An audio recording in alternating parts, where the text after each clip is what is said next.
Hello, Jo from Cranberry Beads here. I'm going to show you a few hints and tips for how to tighten up your beadwork. I know lots of people have problems with a bit of a loose tension, so this will show you how to make that a bit better. Now what we have here is some chenille stitch that I've already started, and so it does depend on the stitch as to how to hold the thread to keep a tension. So this is my typical way of holding the beadwork, and the thread, to keep it pulled tight, I put it over my finger and hold it with my next finger. Okay, now I pick up the beads, do the next stitch, and I don't let go until it's close there, and then you let go and pull it and then hold it again. Okay, so I'm not teaching you how to do the stitch here as such, just teaching you how to hold the thread.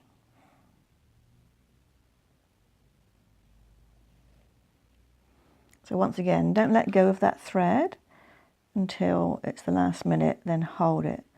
So it's under tension for nearly all of the time.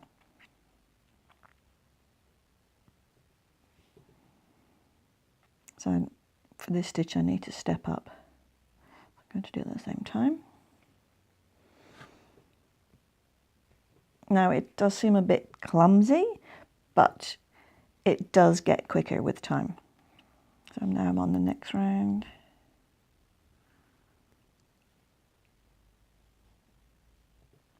So I'm making this look a bit clumsy when I'm looking over the camera.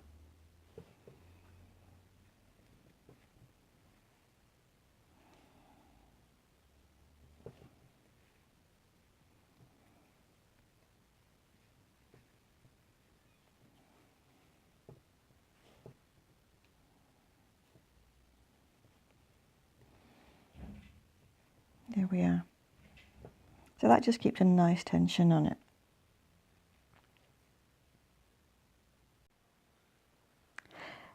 This is another way that you can keep the tension. So what I'm doing here is I'm doing a ladder stitch prior to starting a herringbone.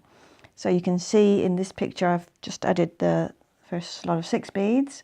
I've got 2 more on my needle, but I'm holding it tight between my last 2 fingers.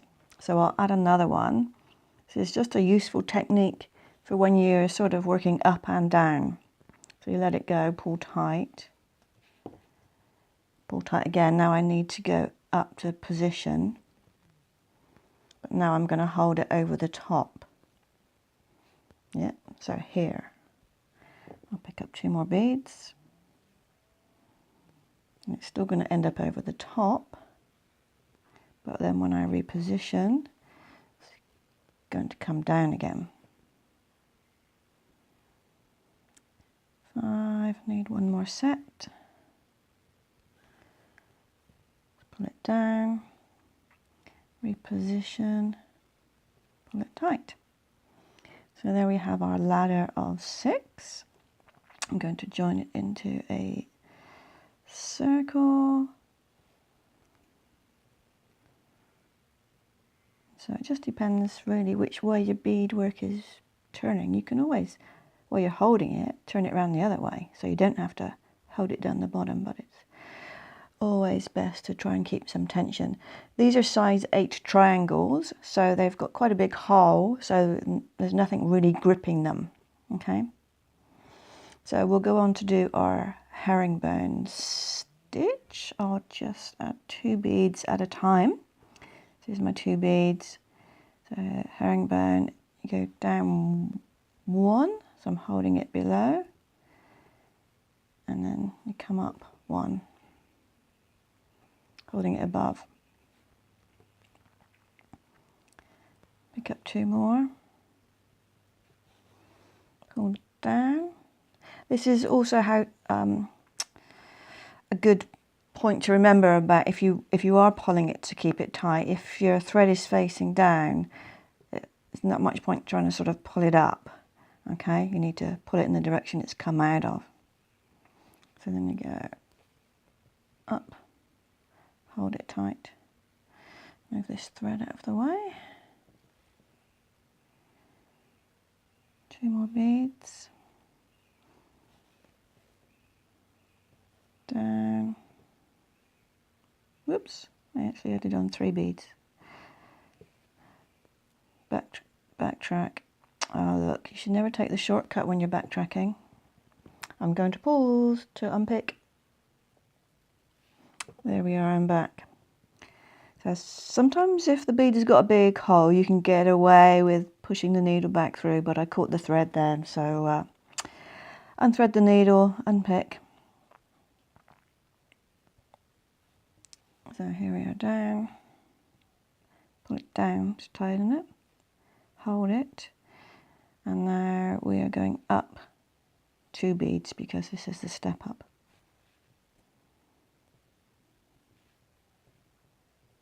Okay, so with herringbone you're constantly going up and down, and you need to be mindful of which way you're pulling the thread to keep it tight. See what you can do here once you speed up a bit. While you're still holding it tight, go down and up and then pull. Now it depends somewhat on the technique you're doing, how you bead that technique, because there's quite often more than one way, how you hold the bead, lots of things. But if you can, even if you're not holding the thread tight this way, try and figure out another way, because it really will, you know, tighten up your beading so you don't have lots of loose wobbly things going on. That's a beading term, loose wobbly things. So there we are, there's the